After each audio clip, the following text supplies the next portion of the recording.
until tomorrow when it leaves for a ride. That's our news at this hour. We're glad you joined us. We hope to see you again at 11. Good night. ABC News and Channel 2 News, recognized as the leader in television news. Join Melissa Mills and the Channel 2 News team for news throughout the weekend.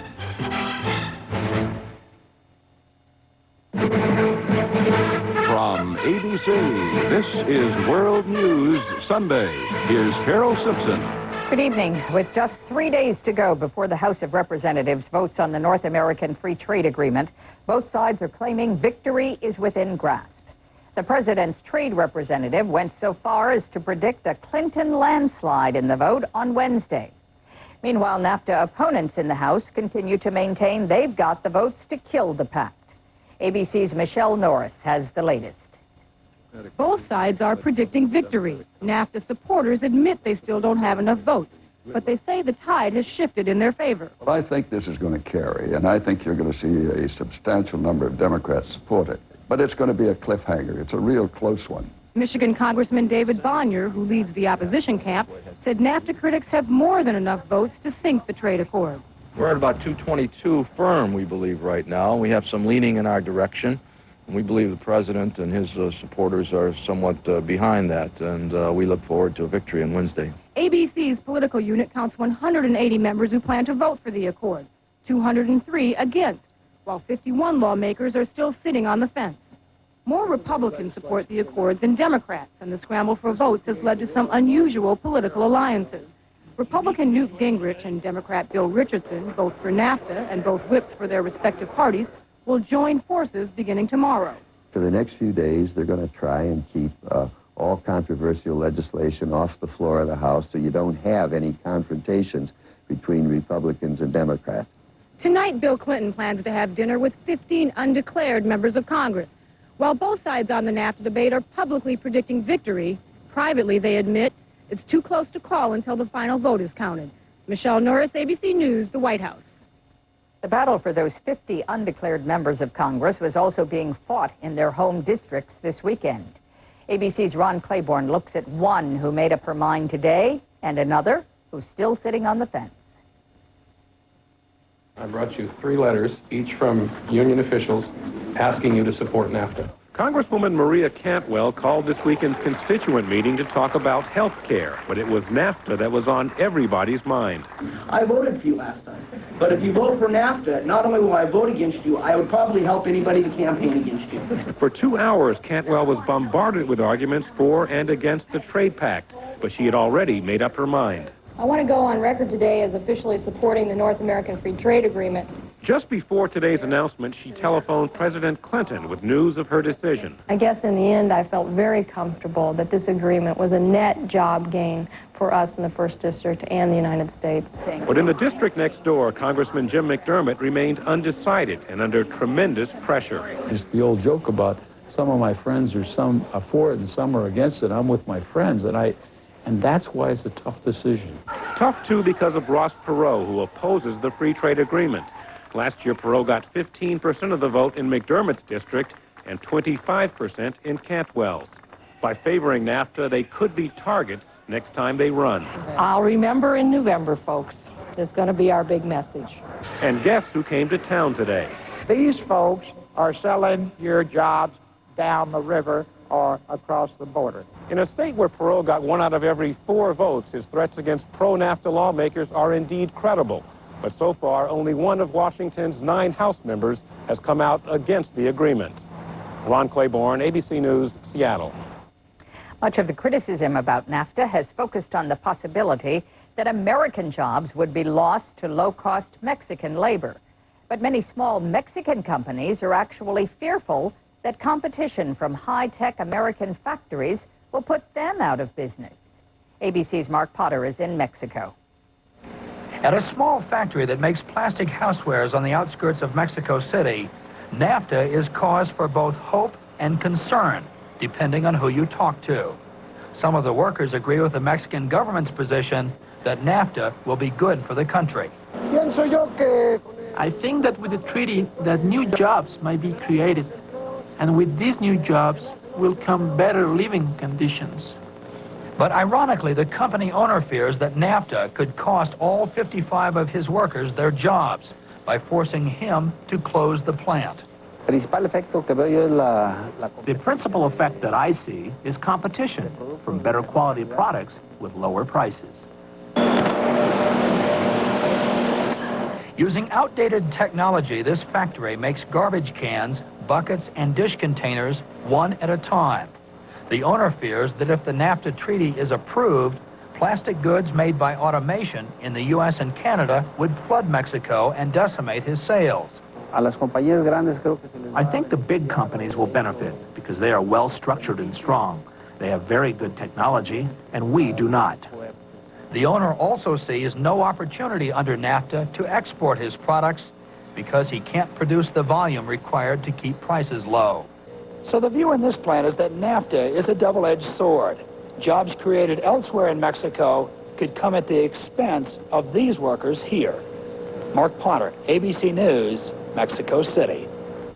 California officials are warning residents of a small town along the San Andreas Fault about the increased possibility of a strong earthquake. After a series of smaller tremblers struck this morning near Parkfield, the Office of Emergency Service warned there is a, quote, significant likelihood that an earthquake registering about 6 on the Richter scale could strike within the next 3 days. Coming up, New Jersey's governor-elect takes the controversy over her campaign to a black church. And later in this program, Puerto Rico votes on its future. And Boeing, the world's largest airliner manufacturer, fights hard to stay on top. World News Sunday, brought to you by Presto. Start fresh and get a whole other kind of chip. Chip Shot. Presto Chip Shot potato chips. Slices so thin they gotta be crisp. Regular or ripple cut. Fry them up or even microwave for a light, no-fat chip. Chip Shot. Perfect Chip Shot slices. Flavor them up for the taste you want. Clean up easy. Dishwasher safe. Chip Shot. Crisp, light, delicious. A whole other kind of chip. Chip Shot potato chipper. Chip Shot. From Presto. Watch how fast Dristan nasal spray works. What do you smell? I can't smell anything. Use Dristan nasal spray. Now smell. Oh, yeah. I can smell that. What is it? I can smell an orange. Dristan nasal spray. Fast, effective relief. How fast does Ambisol start to relieve toothache pain? Before you can say Ambisol. Canker sore pain? Before you can say Ambisol. relieve minor mouth pain on contact with Ambisol in regular or maximum strength. Taking her case to the people today, New Jersey Governor-elect Christy Todd Whitman visited a black church in Somerset. She denied that her campaign tried to buy off black ministers to help suppress the black vote. But as ABC's Jim Wooten reports, despite Miss Whitman's denials, the controversy continues. At an African-American church this morning, Ms. Whitman heard its angry pastor blister her campaign strategist for saying black clergymen were paid to minimize Democratic votes. What Ed Rollins says about you is that you are mindless, thoughtless morons. You're nothing but pickaninnies who just march when we say march and shut up when we say shut up. And later, the Reverend DeForest Soares upped the ante by announcing that he and several black ministers will sue Rollins for slander. Other black leaders, however, are suggesting that she should not accept election certification until her name is cleared. There is no peace between the clergy of this state and Christine Whitman. the Democrats, whose candidate, Governor Jim Florio, lost, have already gone to court asking for a new election, while separate state and federal investigations of Ms. Whitman's campaign have also begun. Exactly what's needed, says New Jersey's Democratic Senator Bill Bradley. I know that the turnout was very low in many districts that are heavily African American. New Jersey Republicans released partial records of their campaign expenditures yesterday. There is nothing in those reports to provide even the remotest support for the allegations that were made. Of course, said Democrats. You aren't going to put a line item in your main campaign report that says, illegal payments to suppress the vote. So in less than 2 weeks, the New Jersey governor's race has gone from the usual academic postmortems on issues and ideology to the courts, and soon into a federal grand jury, where no doubt Mr. Rollins will be asked to explain once again just how it was Ms. Whitman came to win. Jim Wooten, ABC News, New York. Also in New Jersey today, Stephen Cook, the man who accused Chicago's Cardinal Joseph Bernardin of sexually abusing him in the late 1970s, said he was standing by his story. Bernardin has denied the charge, saying he doesn't recall ever even meeting Cook. Vatican Radio called Cook's charges filthy and worthy only of disdain. The Pepsi-Cola Company announced today that it has ended its sponsorship of Michael Jackson because the pop superstar has abandoned his world tour. Jackson ended the tour on Friday after admitting that he was addicted to painkillers. But now he's disappeared. There were reports he was going to London or to Switzerland for treatment, but he hasn't been seen yet. A bureaucratic foul-up is causing a shortage of the drug Ritalin, the principal treatment for children with hyperactivity.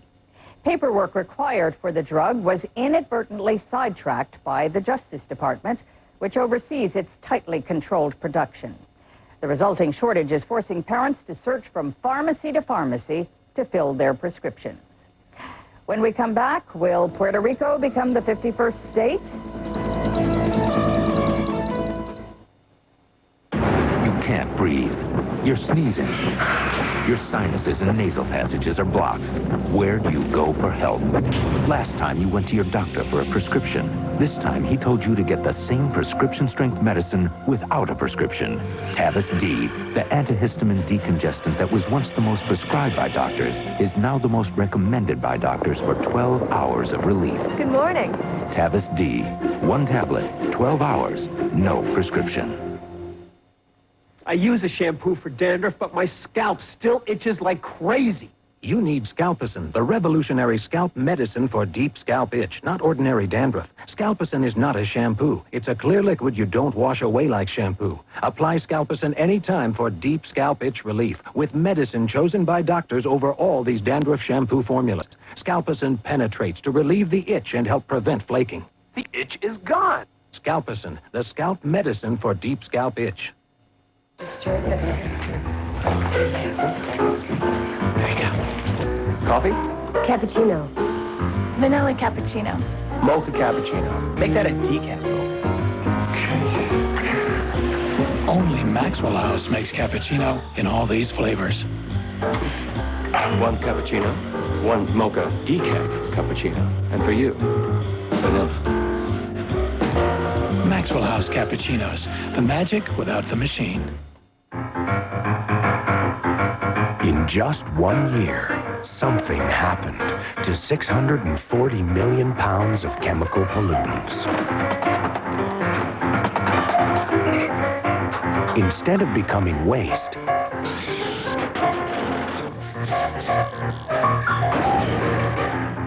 they were captured for recycling. The members and partners of the Chemical Manufacturers Association, working for change. Voters in Puerto Rico today voted to continue their island status as a Commonwealth of the United States. In results late today in the non-binding referendum, voters rejected options of trying for statehood or declaring the island an independent nation. ABC's Al Dale reports from San Juan. Many call it a date with destiny. After 500 years of colonialism, time to define the future of the island, which most Americans know only as a sunny playground. The pro-statehood party even called on former U.S. presidents to make its case in television ads. I am certain that Puerto Rico will be welcome as a state. The 3 options on the ballot were whether to keep the status quo, enter the Union as the 51st state, or become an independent nation. We're American citizens. We have a right to become a state. We should become a state. The majority of us do not want to be a state. It will be too much problem. The energetic and popular governor put his prestige on the line in campaigning hard for statehood, even though the vote is not binding on the U.S. Congress. This is a question of American citizens petitioning for full citizen rights It's a civil rights question. The main opposition party favors keeping Commonwealth status, which confers citizenship but no federal voting rights. But it does provide special tax breaks for U.S. businesses operating here, accounting for billions of dollars in the local economy. And islanders pay no federal income tax. The pro-Commonwealth mayor of San Juan says statehood would cost islanders money and identity. We don't want new taxes. We want our own identity. We don't want to be assimilated into any other. And the mayor will get his wish. Commonwealth won narrowly over statehood. In conceding defeat, the governor pointed with pride to the fact that at least the vote was closer this time. In 1967, when statehood was last on the ballot, Commonwealth won in a landslide. Al Dale, ABC News, San Juan, Puerto Rico. The Bosnian village of Fojnica is the latest victim to the plundering that has ravaged the former Yugoslavia. The village is nearly a ghost town, buildings are in ruins, and young men patrol the streets firing machine guns indiscriminately. But as the BBC's Alan Little reports, there is another, even more tragic dimension to the story. By the time we reached Fojnica, the civilians had all fled. All except these, trapped in two hospitals half a mile apart, the front line between Muslims and Croats shifting around them. Those at Bakovici are worst off. 367 long-term psychiatric patients, more than half of them bedridden, have no electricity, no water, and now no staff. What they do have is a handful of Canadian and Danish troops, principally there to provide military protection and turning their hands to psychiatric nursing. It's hard to come here and not be able to help. Need some treatment of some kind, and we haven't got no experience with these kind of disabled people. At nightfall, even the UN withdraws. The patients are left locked up and alone throughout the hours of darkness. It is bitterly cold. At dawn, they go back. The morning bread delivery needs an armored escort. Its arrival is the start of a remarkable exercise in self-help by those normally considered to be utterly dependent. The hospital is on the front line and the staff have fled, leaving the patients to fend for themselves. The kitchen still works. Zora Kovacevic runs it. She's been a patient for 6 years. As well as they can, they take care of each other. It is an image that challenges conventional notions. If there is madness in Fojnica, it is not in Bakovici Hospital. It is on the street. Gangs of young Croatian men are already roaming this part of town. Their final push is about to begin. Alan Little for ABC News, Fojnica. And we'll be back with Dick Schaap in sports in a moment. Why are all these people lined up? Milk. Steam, coffee. Cafe au lait for about $1.50 a pop, huh? Hey, couldn't they also microwave some milk and make their own at home for about a dime? Just a thought. Milk, good fast food. It does a body good. Please hold, Mr. Freeman. Having a quick lunch, huh? Yep. Cottage cheese, chopped apples, grapes, nifty spoon, very healthy. Hold on one And second. what else is in there? Huh? Ooh, Whoops. not you, Mr. Fox. Cottage cheese, good fast food for the makers of milk. You are about to experience the extraordinary power of renewal from Rayovac, a new kind of alkaline battery created to be reusable 25 times or more with the Renewal Power Station. Inside there's a microchip that knows how much power each Renewal battery needs and custom charges it for you. So you get maximum life from every battery with alkaline power in every charge. That's the power of renewal from Rayovac. Klaus, I hear we're finally getting the Belgian plant online. Yes, we've met international regulations, national regulations. Don't worry, everything is fine. Excellent. What about provincial regulations? Provincial regulations? What provincial regulations?